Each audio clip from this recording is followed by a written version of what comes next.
देख रहे हैं आमने सामने नूरुल आरफीन के साथ। अस्सलाम वालेकुम नाज़रीन, मैं हूं नूरुल आरफीन सिद्दीकी और आप देख रहे हैं प्रोग्राम आमने सामने।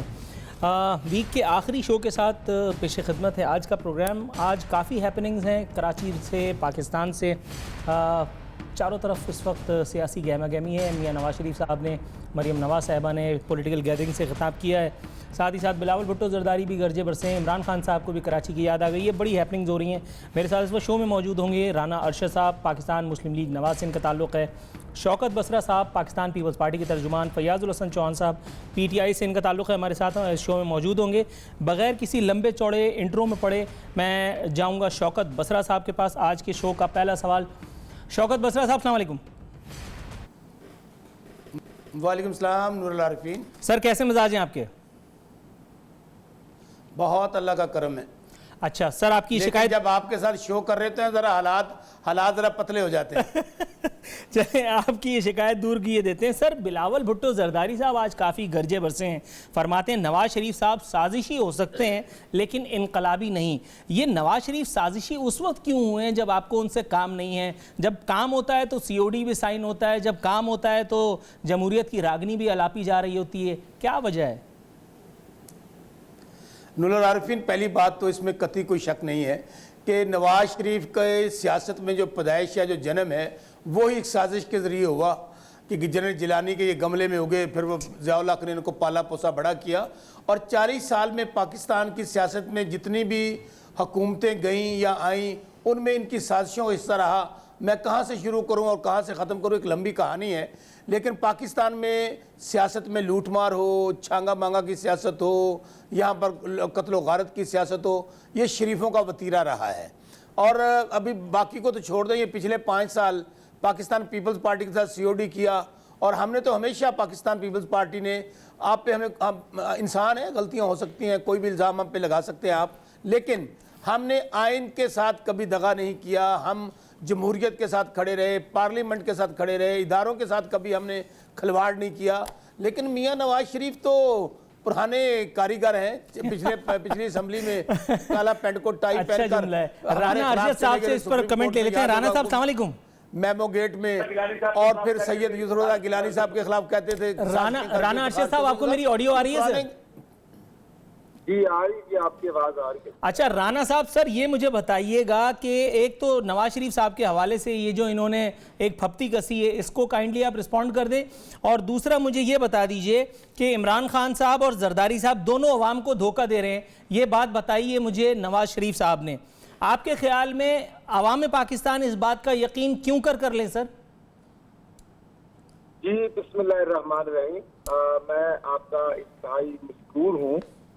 और अभी वो मेरे भाई बसरा साहब जो रास्ते से भटके हुए हैं, वो कुछ फरमान जारी कर रहे थे, तो मैं इंतहाई अदब से अर्ज करूंगा, हम तो हमेशा सबकी इज्जत करते आए हैं, करते रहेंगे। लेकिन सवाल तो है, मोहतरम बिलावल साहब के नाना अबू ने सियासत कहाँ से शुरू की थी और अयूब खान साहब का दौर सबके सामने है। और हम तो किसी को डैडी नहीं कहा करते थे, तारीख गवाह है जिसने कहा है। अब मैं ये करूंगा कि छांगा मांगे का इल्जाम लगाने वाले ये देखें कि ये अभी पाकिस्तान के आला तरीन फोरम सेनेट का इलेक्शन हुआ है और देखें माशाल्लाह एक ही सिक्के के दो रुख, मोहतरम इमरान खान न्याजी साहब और मोहतरम जरदारी साहब।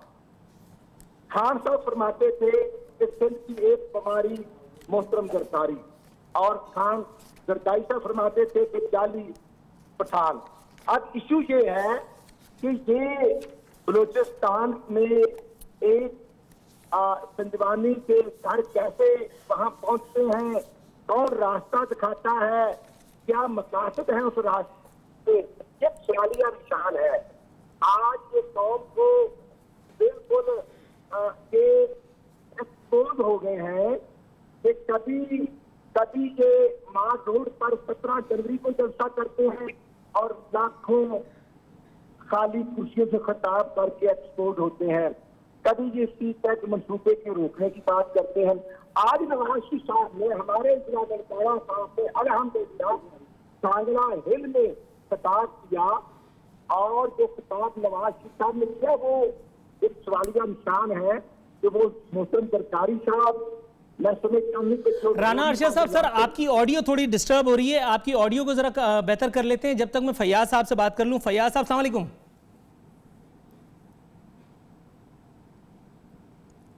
फैयाज साहब आप मुझे सुन सकते हैं? जी, आपकी आवाज आ रही है जी। अच्छा सर, ये मुझे बताइएगा, इमरान खान साहब फरमा रहे हैं कि आइंदा इंतखाबात में नवाज शरीफ और आसिफ जरदारी को क्लीन बोल्ड करेंगे। ये मेरे साथ इस वक्त स्टूडियो में जितने भी लोग आपको टेलीविजन स्क्रीन पर नजर नहीं आ रहे हैं, इनमें से अक्सरियत हंस रही है। वो ये पूछना चाहते हैं कि अगर जरदारी को क्लीन बोल्ड करना था तो उसके साथ मिलकर नून लीग को बलूचिस्तान में क्लीन बोल्ड क्यों किया? बिस्मिल्लाहिर्रहमानिर्रहीम। देखो, पहली चीज तो ये है कि इसमें कोई शक नहीं है कि कराची के अंदर अभी खान साहब गए और जो एप्रिसिएशन आज कराची में मिली है, और इस वक्त भी जनाब हजारों के मजमे के जनाब जलसे आप देख रहे हैं, जस्ट मेंबरशिप की एक कैंपेन है और उसमें भी जनाब आवाम की रिसेप्शन, आवाम का प्रोटोकॉल, आवाम की मोहब्बत, आवाम की चाहत, आवाम की राहत जो इमरान खान साहब के साथ नजर आ रही है, उससे पता चल रहा है कि इंशाल्लाह कराची के अंदर पीटीआई बहुत अच्छा जो है वो रिजल्ट देगी। और जाहिर सी बात है, जब अच्छा रिजल्ट देगी तो कॉन्सिक्वेंटली उसका नुकसान आपको जनाब एमक्यूएम को और पीपल्स पार्टी को पहुंचेगा।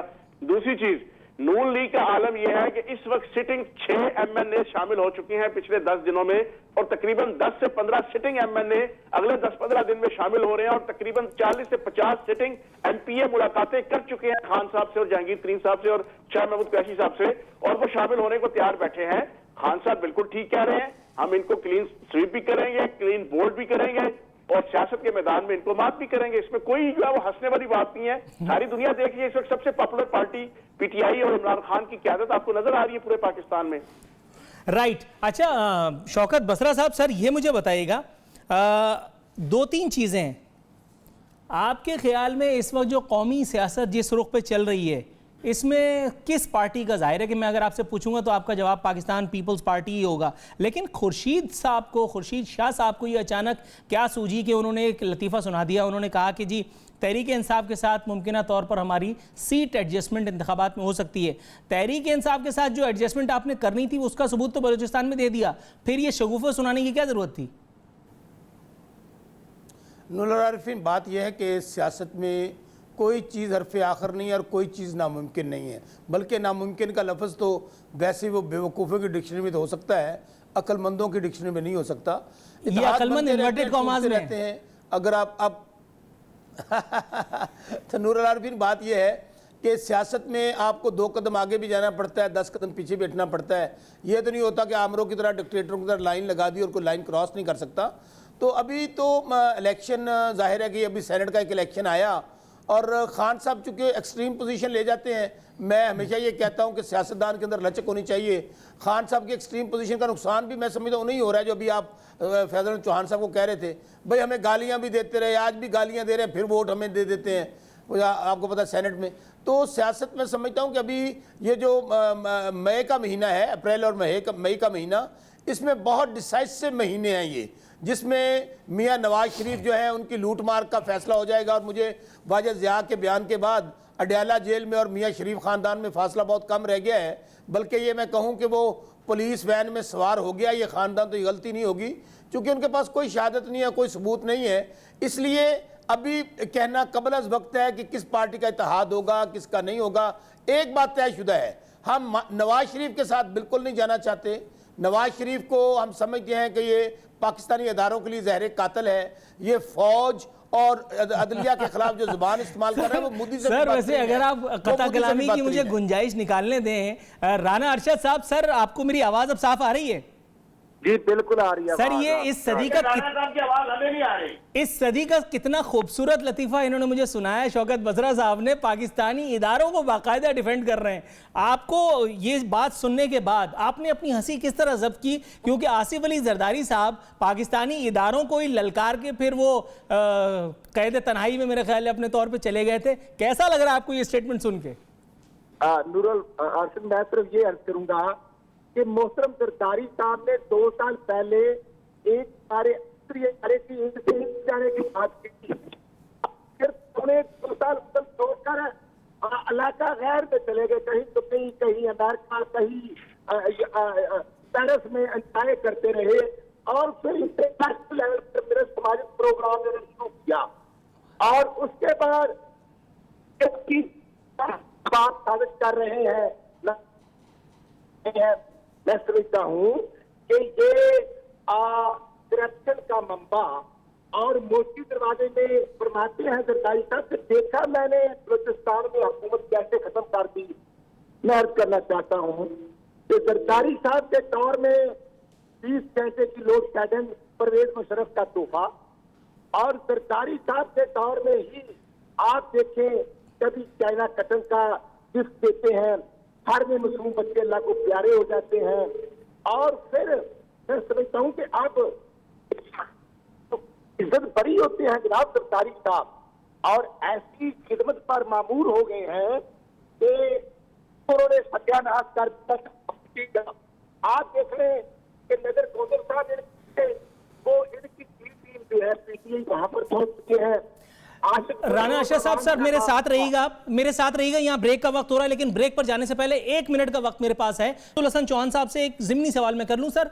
इमरान खान साहब कराची आए हुए हैं, शहबाज शरीफ के बाद उन्होंने भी कराची को अपनी सियासत का मंबा मरकज़ व महवर बनाने की कोशिश फरमाई है। ये मुझे बताइएगा, एक आम आदमी का सवाल ये है कि वो कप्तान जिसने कराची वालों को अपनी टीम में कम जगह दी, माँ सिवाय उन लोगों के जो खुशामद ज़्यादा करते थे, मंसूर अख्तर जैसे, आपके ख्याल में कराची वालों का दुखड़ा इमरान खान साहब कैसे रो पाएंगे, वो भी असम्बली में जाकर के? यार मुझे ये बताओ कि इमरान इस्माइल किसका नाम है? आप मुझे बताओ फरदौस नकवी किसका नाम है? आप मुझे बताओ कि डॉक्टर जनाब अलवी किसका नाम है? आप मुझे बताओ अलीम आदिल शेख किसका नाम है? ये सारे उनके टीम के मेंबर तो हैं, उनकी मर्कजी जना कोर कमेटी के, उनकी मर्कजी कोर ग्रुप के, उनकी मर्कजी सीईसी के। आप किस तरीके से कह सकते हैं कि जना कराची की लोगों को रिप्रेजेंटेशन नहीं दी? कराची के साथ जो मोहब्बत है वो सबसे पहले इमरान खान साहब ने कराची के अंदर जो है वो जुल्म और जबर के खिलाफ आवाज उठाई थी। एमक्यूएम के खिलाफ पहली पार्टी और पहली लीडरशिप थी उस दौर में जब एमक्यूएम अरूज पे थी। एमक्यूएम के खिलाफ कोई मक्खी पर नहीं मार सकती थी, वहां पे इमरान खान साहब ने और पीटीआई ने आवाज बुलंद की थी इनके जुल्म और जबर के खिलाफ। और कराची आवाम की जो है वो कैदोबंद, जो सियासी कैदोबंद भी थी और जो एक खौफ का जो कैदोबंद भी थी, उसके खिलाफ सिर्फ सबसे पहले इमरान खान साहब ने आवाज। बिल्कुल आप दुरुस्त कह रहे हैं, लेकिन यहाँ एक सवाल ये भी बनता है जिसका जवाब मैं ब्रेक से वापस आने के बाद लूंगा कि ये वही तहरीक इंसाफ है जिसने अपना एमक्यूएम की मर्जी और मंशा नहीं बल्कि एमक्यूएम को बाकायदा ठेका दे करके कराची में करवाया था। और अब भी पीपल्स पार्टी पाकिस्तान तहरीक इंसाफ का एक वफ्द वोट मांगने के लिए इनके पास गया था जिनका नाम है मुत्तहदा कौमी मूवमेंट। नाजरीन, यह वक्त हुआ प्रोग्राम में एक मुख्तसर से कमर्शियल ब्रेक पे जाने का। ब्रेक से वापस आएंगे तो अपने मेहमानों से मजीद गुफ्तगू करेंगे।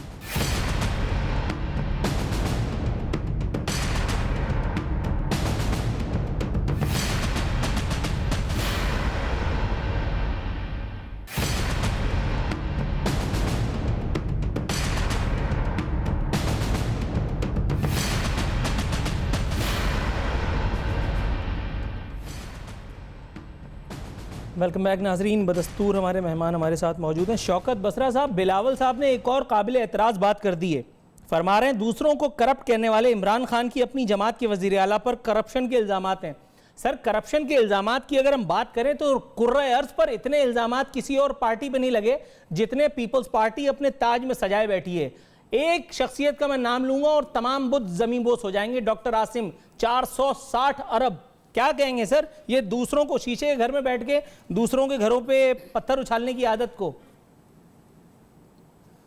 नूरुल आरिफीन कहते हैं कि आपकी बात को मैं आगे बढ़ाते हुए किसी की तरफ अगर आप एक उंगली उठाते हैं तो 4 उंगलियां आपकी तरफ भी उठती हैं। मैं आपको ये अर्ज़ करूं कि पाकिस्तान पीपल्स पार्टी पर हमेशा आपने खुद इल्ज़ामात लगे, लेकिन आज तक मुझे बता दें कि कोई ऐसा केस, अभी डॉक्टर आसिम साहब की आपने मिसाल ली। अच्छा, आपकी बात को यहीं काटने की जिसारत कर रहा हूं। बहुत छोटी सी बात करूंगा, बहुत छोटी सी बात। आपने कहा कोई एक वाकया बता देते हैं। तुर्की के जो फलाने थे वो अपनी फलानी का एक फलाना हार दे गए थे जो मियाँ यूसुफ रजा गिलानी लेके चले गए थे गलती से, इन्वर्टेड कॉमास में, और फिर जब केस इस्टेब्लिश हुआ तो उसी गलती के साथ वो सीना चौड़ा करके वापस भी दे गए और एहसान उल्टा रखा। ये एक वाकया मैंने बता दिया, अब आप फरमाइए। नूरुल आरिफीन, मैं आपको इस बात को मैं बाद में लेता हूँ, ज़रा जो मैं बात कर रहा था आपने दरमियान में ले ली। देखें, डॉक्टर आसिम की मिसाल आपने दी। डॉक्टर आसिम को पकड़ा गया करप्शन चार्जेस पे 400 पता नहीं कितने अरब, इतना किसी सूबे का बजट होता है। अच्छा, आज वही इल्ज़ामात नैब के मियाँ नवाज शरीफ पर है, और वो लोकल इल्ज़ामात नहीं है, इंटरनेशनल इल्ज़ामात है, और मियाँ साहब ने कबूल किया। वहाँ पर उनको ना जेल में डाला गया, ना उनका नाम ECL पे, ना इनके अकाउंट्स फ्रीज।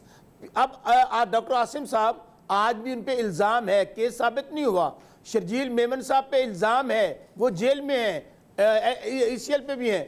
बात सिर्फ कहने का मकसद ये है कि खान साहब मीठा मीठा पर कड़वा कड़वा थू ना किया करें। जितना ऐसी कोई लॉन्ड्री मशीन लगा ली है खान साहब ने अपने बनी गाला में, जो उसमें से गुजर जाता है वो साफ और पवित्र हो जाता है। उनकी ATM मशीनें पकड़ी जाती हैं, वो कहते हैं हम फिर भी पवित्र हैं। ज़ियाउल हक आफरीदी इनका अपना वजीर है, वो कह रहे जी लूट मार की है परवेज खटक साहब ने, और हिस्सा पहुंचता था नीचे से लेके ऊपर तक।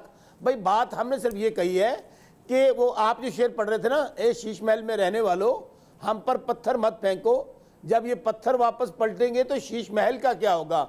भाई आप अगर पीपल्स पार्टी ये कहती है कि हाँ अच्छे बुरे लोग हर जगह पे मौजूद होते हैं, मैं नहीं कहता कि हमारे में सब फरिश्ते हैं, और ये करप्ट लोग जो होते हैं मेरी जान अनुला आरिफीन हर शोबे में मौजूद हैं, सहाफियों में मौजूद नहीं है। सर नाम ले लीजिए प्लीज, मैं चाह रहा हूं मेरा इंक्रीमेंट लग जाए और उनकी जो नैया ना वो डूब जाए।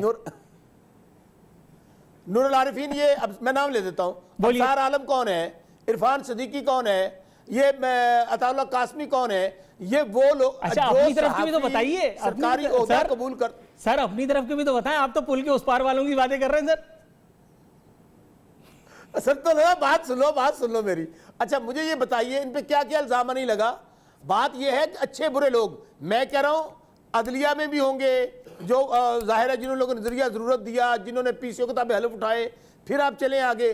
क्या ब्यूरोक्रेट सबसे करप्ट अगर कोई है तो सरकारी बाबू है। सो अच्छे बुरे लोग हर जगह पे होते हैं। Got your point sir. Rana Arshad साहब, सर मैं आपसे एक जुज़वी एक ज़िमनी सवाल बल्कि करना चाह रहा हूं, वो इस मौजू से जरा हट करके इस्लामाबाद हाई कोर्ट का एक खबर है, वो बता रही है कि इफ्तिखार चौधरी साहब जो हैं साबिक चीफ जस्टिस, कानून के मुताबिक बुलेट प्रूफ गाड़ी रखने के अहल नहीं। रिटायर्ड जज सिर्फ एक ड्राइवर और एक गार्ड रख सकता है। साबिक चीफ जस्टिस इफ्तिखार चौधरी के पास 9 constable, 2 sub inspector, 1 head constable और 2 अदर ड्राइवर हैं। बुलेट प्रूफ गाड़ी इसके अलावा है। सर ये पूछने की जिसारत करना चाहूंगा कि उन्होंने ऐसा कौन सा तीर मारा है कि जिसका सिला उनको आपकी हुकूमत ने इतनी ज़बरदस्त किस्म की जो है ना वो इस तरह से दिया है। क्या उन्होंने ऐसा तीर तोप चलाए थे अपने इख्तिदार में, अपने दौर में, कि जिसकी अजर जो है वो अभी तक आप उनको दे रहे हैं? मैं करूंगा कि काबिल एहतराम है, लेकिन खुद ही जो आपने शौकत बसरा साहब काइंडली अगर राना साहब को जरा बात करने दीजिए प्लीज, फिर मैं आपकी तरफ आता हूं। इनसे टाइम देना पड़ेगा। देखो बसरा साहब की चाबी जो है ना वो ऑफ होती नहीं है, बसरा साहब बोलते रहेंगे कि इस तरह इनको मेहरबानी करें कि पानी पिए, ठंडा पानी पिए। जी मैं नूरुल आशिफ साहब, मैं ये गुजारिश कर रहा हूँ कि इफ्तिखार चौधरी साहब हमारे लिए काबिल एहतराम है, लेकिन वो मैं समझता हूँ कि आज चीफ जस्टिस ऑफ पाकिस्तान रहे हैं, उनको भी अंदाजा होना चाहिए कि आइन के अंदर उनको एक ड्राइवर या 2 सिक्योरिटी गार्ड या 3 मिलने हैं। अगर उन्होंने 12 रखे हुए हैं तो उनको मेहरबानी करके कानून के दायरा से मैं समझता हूँ कोई भी बालातर नहीं है। और इस पर भी तो मैं फिर इंतहाई शेयर करूंगा कि अदालत आलिया ने ही अब आर्डर पास करना है ताकि कराची कोर्ट जो है तमाम ऑनरेबल जो जजेस हैं जो आफ्टर रिटायरमेंट उनका प्रिविलेज है वो जरूर अवेल करें, लेकिन वायलेशन नहीं करनी चाहिए। लेकिन वो तो क्योंकि आप बजिद हैं या वो उनकी डिमांड है और उनकी ख्वाहिशात हैं, वो मैं सिर्फ इंतहाई से यही अर्ज करूंगा कि उनको मेहरबानी करनी चाहिए कि जो उनका राइट है उसको अवेल करें, उससे ज्यादातर उसको भी राइट अपना इस्तेमाल नहीं करना चाहिए और ज्यादा मुराद नहीं देनी चाहिए। ये तो सर ये तो कॉमन सेंस की बात आपने कर दी। मैं तो सिर्फ ये पूछना चाह रहा था, नहीं करना चाहिए तो हमें भी पता है, लेकिन मैं तो ये जवाब मालूम करना चाह रहा था कि आपने किस खिदमत के सिले में उनको दिया है। बहरहाल आप नहीं बताना चाह रहे। सही फैयाज साहब, सर ये मुझे बता दीजिए जाते जाते कि कराची और सिंध की किस्मत बदल डालेंगे, ये फरमाया है जनाब इमरान खान साहब ने। Sir with all due respect, please pardon me saying this, Aamir Liaquat जैसे कंट्रोवर्शियल लोगों को अपनी पार्टी में जगह देने के बाद अब भी आपको यह गुमान है कि आप कराची वालों की और कराची की किस्मत का तख्ता पलट देंगे? वो तो बेचारा वैसे ही पलटा हुआ है, वसीम अख्तर ने तो कोई कसर नहीं छोड़ी। आमिर लियाकत जैसे लोगों के साथ आप कराची वालों को फैसिलिटेट करेंगे जो बाकायदा लोगों को इरिटेट करने के काम आते रहे? नूरुल आरफीन, सबसे पहले तो जो आपने पिछले चंक में ताना दिया कि एमक्यूएम की सरपरस्ती में हमने जलसा किया कराची के अंदर, बिल्कुल आपने ठीक कहा। उस जलसे की सदारत अल्ताफ हुसैन ने की थी, उसके स्टेज सेक्रेटरी फारूक सत्तार साहब थे। उसमें जनाब इब्तदाइया जो है वो आपके वसीम अख्तर साहब ने पेश किया था, तलावत कलाम पाक इजहारुल हक ने की थी, और नात खानी जो है ना वो आपके जनाब दूसरे किसी जनाब इनके पीटीआई जनाब एमक्यूएम के लीडर ने की थी। बिल्कुल आपने ठीक कहा। और खुदा का खौफ खाओ यार, कराची की आवाम थी, कराची के लोग थे, इमरान खान की क़यादत थी, इमरान इस्माइल थे, डॉक्टर आरिफ अलवी थे, फरदौस नकवी थे, वो सारी की सारी क़यादत थी जिन्होंने आवाम के जरिए से जलसा किया था। लेकिन आपके पंजाब और केपीके के अंदर इतनी मसरूफियत थी खान साहब की कि हैदत किस्म के सिर्फ 2 दौरे किए थे तो हमने 9.5-10 लाख वोट ले लिया। कौमी असम्बली की सीटों से लेके सूबाई असम्बली की सीटें जीती। लेकिन अब खान साहब वहां पे डेरा लगा के बैठे भी हैं और कराची से इलेक्शन भी लड़ेंगे, और इंशाअल्लाह कराची का मैंडेट आपको नजर आएगा 2018 के इलेक्शन में। इंशाअल्लाह अल्लाह पाक के करम से, नबी पाक के सदके आपके पीटीआई के और इमरान खान के सर पे उसका ताज सजेगा, और कराची की पढ़ी लिखी आवाम, कराची की वेल ऑफ आवाम, कराची की ये तो हो गई जज्बातियत और जोश खिताबत का मुजाहरा है, या आमिर लियाकत को भी तो आइए ना सर। करेगा। चले यहाँ वक्त हुआ एक प्रोग्राम में मुख्तसर से कमर्शियल ब्रेक पे जाने का। ब्रेक से वापस तो फिर आपसे इस सवाल का तफसीली जवाब जानेंगे। नाजरीन यहाँ लेते हैं एक मुख्तसर सा कमर्शियल ब्रेक।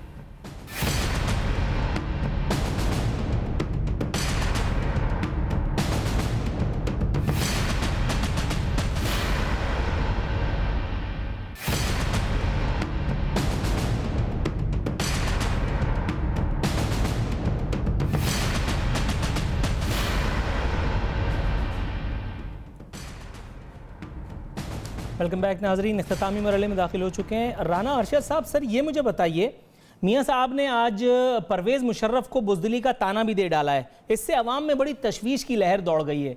मियाँ साहब ने फरमाया कि परवेज़ मुशर्रफ अगर बहादुर हैं तो सिक्योरिटी क्यों मांग रहे हैं? सर ये तो बड़ी कंट्रोवर्शियल बात हो गई है, क्योंकि मियाँ साहब की तो अपनी सिक्योरिटी पर लाखों करोड़ों बल्कि अरबों रुपए खर्च हो रहे हैं पाकिस्तानी कौम के। जाती उमरा को चारों तरफ से कॉर्डन ऑफ किया गया है, पुलिस वाले हज़ारों की तादाद में वहाँ आज भी मौजूद हैं। शहबाज शरीफ साहब की जो है वो साय तक की हिफाजत के लिए सैकड़ों पुलिस वाले दिन रात ख्वार हो रहे हैं। क्या कहेंगे सर?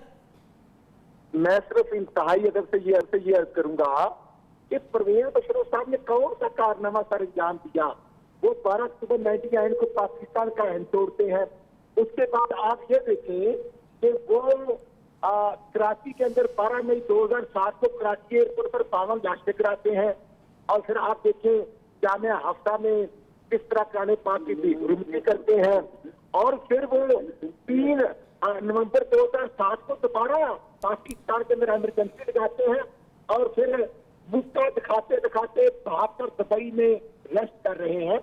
आप ये देखें कि दर्द अदब का आगाज अल्हम्दुलिल्लाह मोहम्मद नवाज साहब ने 16 जून 2014 को पार्लियामेंट में कौमी असम्बली से खिताब करते हुए किया।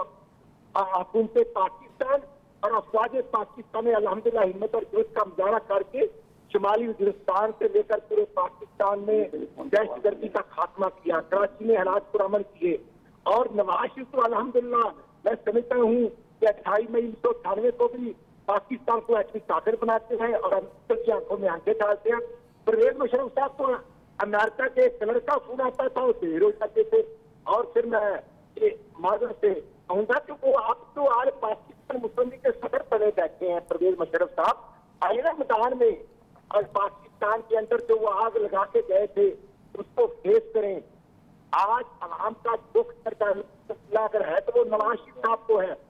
आज मैं सिर्फ अर्ज करूंगा कि आज आप देखें कि जिला ननकाना में अल्हम्दुलिल्लाह नवाज शरीफ के चाहने वालों का वहां पर जो मैं समझता हूँ कि सर आपने बिल्कुल दुरुस्त बात कही, लेकिन मैं इसी बात का फायदा उठा के ये भी कहूँ कि जब नवाज शरीफ के लोग इतना चाहते हैं, जब शहबाज शरीफ के लोग इतना चाहते हैं तो फारिग करें, सैकड़ों पुलिस वाले जान छुड़ाएं। जब लोग अपने लीडर की हिफाजत करने पे आ जाएं तो कोई उनका क्या बिगाड़ सकता है? नवाज शरीफ तो अल्हम्दुलिल्लाह जीटी रोड पे भी आते हैं, जान की परवाह नहीं करते, जान तो अल्लाह ताला की अमानत होती है। लेकिन परवेज मुशर्रफ साहब मुझे बताएं कि वो चीफ ऑफ आर्मी स्टाफ भी थे, मुल्क के प्रेसिडेंट भी थे, नूरुल आरफीन, मुझे इसका जवाब देने दीजिएगा।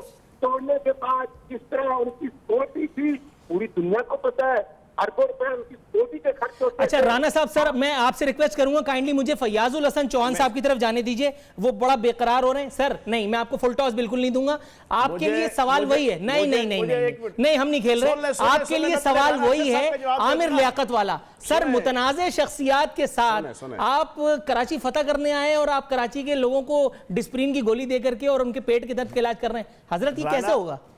मुस्लिम लीग मुस्लिम लीग नून के राना अरशद साहब ने जो परवेज मुशर्रफ के खिलाफ इतनी लंबी चौड़ी बातें की ना अपनी हुकूमत के होते हुए, मुझे वो एक याद आ गया कि एक शहजादा पैदा हुआ ना, वो जनान खाने में पैदा हुआ, उसकी तालीम और तरबियत भी जनान खाने में हुई, मलकाएँ थी, शहजादियाँ थी, कनीज़ें थी, वो उसकी पालते रहे, पोसती रही। वो 17 साल का हो गया लेकिन जनान खाने में ही पलता रहा। एक दिन जनान खाने में ना सांप आ गया, तो सारी कनीज़ाओं ने, मलकाओं ने, शहजादियों ने कहा किसी मर्द को बुलाओ, किसी मर्द को बुलाओ, किसी मर्द को बुलाओ। वो शहजादा भी साथ शुरू हो गया, किसी मर्द को बुलाओ, किसी मर्द को बुलाओ, किसी मर्द को बुलाओ।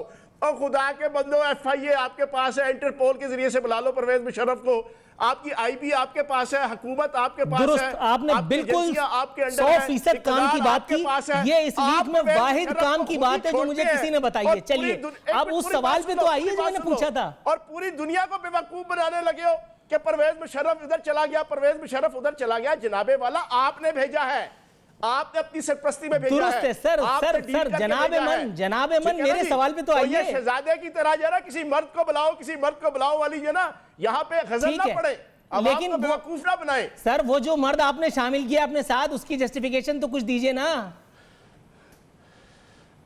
अच्छा, बाकी जहां तक बात आप कह रहे हैं ना आमिर लियाकत साहब की, और भाई पॉलिटिकल पार्टी है, कोई तबलीगी जमात तो नहीं है, पॉलिटिकल पार्टी है, हर बंदे को पार्टी में शामिल होने का हक है। अगर वो शामिल हो गए तो कौन सा इतना बड़ा अजाब आ गया? हर बंदे मतलब एक मिनट, हर बंदा का मतलब अगर हम उसको चेयरमैन बना देंगे, अगर हम उसको आपने उनको किस, सबसे पहले ये बताइए आपने उनको किस कैपेसिटी में शामिल किया? सवाल बनता है नहीं सर, आपने उनको किस कैपेसिटी में अपनी सियासी जमात में शामिल किया? मैं सियासतदान के तौर पे, नूरुल आरफीन, मजहबी मुबल्लिग के तौर पे, एंकर के तौर पे। और भाईजान आप खामोशी से मेरी सुन लो ना, जवाब सुन लो जनाब। आईने पाकिस्तान हर शहरी को राइट देता है कि वो पार्टी बना भी सकता है, वो पार्टी ज्वाइन भी कर सकता है। हमने इस कैपेसिटी के अंदर 1973 के आइन के तनाजुर में, जो मौलवी फजलुर रहमान साहब कहते हैं ना, 1973 के आइन के तनाजुर के अंदर हमने आमिर लियाकत अली साहब को अपने पार्टी का। अच्छा, इंसान का कंट्रोवर्शियल होना भी मैटर नहीं करता। अगर वो इमरान खान साहब की नजरों में जज जाता है तो फिर वो चाहे शीदा, माजा, टल्ली कोई भी हो, वो मतलब पार्टी में आ सकता है। आप ये बता रहे हैं जाए या ना जज जाए, आईने पाकिस्तान उसको इजाजत देता है, आईने पाकिस्तान PTI को इजाजत देता है कि किसी भी पाकिस्तानी शहरी को वो अपना मेंबर बना ले, किसी भी पाकिस्तानी शहरी का हक है और वही किसी भी पॉलिटिकल और वही बंदा अगर किसी और सियासी जमात में हो तो उसको आप लानतुल्लाह का खिताब देते हैं। सर नूरुल आरफीन भाईजान, आपको किस चीज की परेशानी है? एक आम शहरी एक पार्टी ज्वाइन कर रहा है, आप परेशान है? मैं तो इस बात पे थोड़ा सा कंसर्न हूं कि सर कराची वालों में पहले ही आपको एस्टेब्लिश होने में एक तो प्रॉब्लम हो रही है, उसके ऊपर ये जो सोने पे सुहागा आपने किया शायद थोड़ा सा प्रॉब्लमैटिक हो। शहर का सदर बनाया गया, जिस दिन उसको कराची शहर का सदर बनाया गया, जिस दिन उसको सिंध का सदर बनाया गया, फिर आप मुझे अपने प्रोग्राम में बुलाइएगा और ये सवाल पूछ लीजिएगा। राइट। शौकत बसरा साहब, सर ये मुझे बताइए, बिलावल जरदारी साहब फरमाते हैं इनकलाबी जद्दोजहद जारी रखूंगा, पाकिस्तान को हकीकी जमहूरी मुल्क बनाएंगे। सर प्रोग्राम खत्म होने पर है और हंसी है कि खत्म नहीं हो रही। ये इनकलाब लाएंगे और वो भी हेलीकॉप्टर में बैठ के इनकलाब लाएंगे और बिलावल हाउस की पुरतायुश आलीशान पुरशिको इमारत में बैठ के इनकलाब लाएंगे कि जबकि माथे पे कभी पसीना भी नहीं आया। इनकलाब लाएंगे कि जबकि कभी गुर्बत का गैन भी इनके ऊपर नहीं पड़ा है। ये कैसी गुर्बत है सर? ये तो अमीरों वाली गुर्बत है, फिल्मों में नजर आती है। आज भी अगर पाकिस्तान के गरीबों के लिए, मजलूमों के लिए, किसानों के लिए, आरियों के लिए, तालिब इल्मों के लिए, मिनॉरिटीज के लिए किसी के पास कोई प्रोग्राम है कि कोई इनकी किस्मत में तब्दीली ला सकता है, वो सिर्फ पाकिस्तान पीपल्स पार्टी है। क्योंकि पाकिस्तान पीपल्स पार्टी के जलसों में आज भी आप जाके देख लें, वो लोग आते हैं जिनके पाँव में जूता नहीं है, जिनके सर पे दुपट्टा नहीं है। हमारी क्लास सर उनके पैर में जूता इसलिए नहीं है कि उनके हिस्से के सारे जूते किसी जगह चोरी हो गए और जो चोरी करने वाले हैं वो कहीं और बैठे हैं, वो सलूट ले रहे हैं।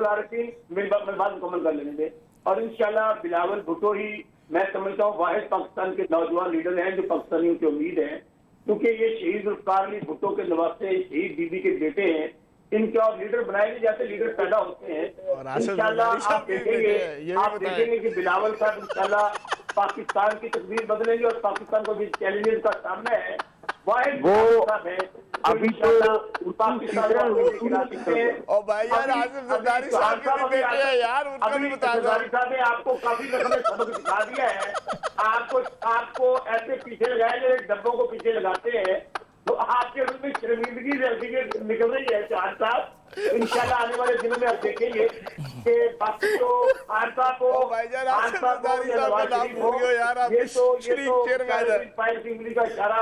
इंतजार कर रहे हैं। कोई नवाज शरीफ जो है उनको परेशानी ये है तो वो जो खिलौना है उसकी चाबी टूट गई और दीवारों में टक्कर मार रहे हैं किसी न किसी तरीके से। हमारा कोई किसी न किसी तरीके से दोबारा राब्ता हो गया एस्टेब्लिशमेंट से और हमें माफी मिल जाए। टिकट लेना हो तो आसिफ जरदारी जब लगा देंगे एक जरदारी साहब के भारी पूरा सबर करे। अभी मेरे ख्याल में आपको स्वाद पूरा नहीं आया जो आपके साथ हुई है।